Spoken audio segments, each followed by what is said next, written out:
Hello guys, in this video I am going to show you how to save job offers that interest you on the BestJobs application. But first, I just want to mention, don't forget to subscribe to my channel, because at 10,000 subscribers I am going to show you my whole YouTube revenue statistics and growth strategy, how to make money online. So let's jump into it. First of all, open the application on your phone.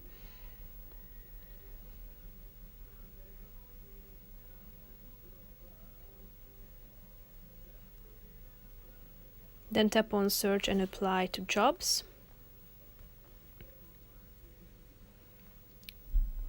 If there is a job offer that interests you, just simply have to click on it and tap on the like button down below.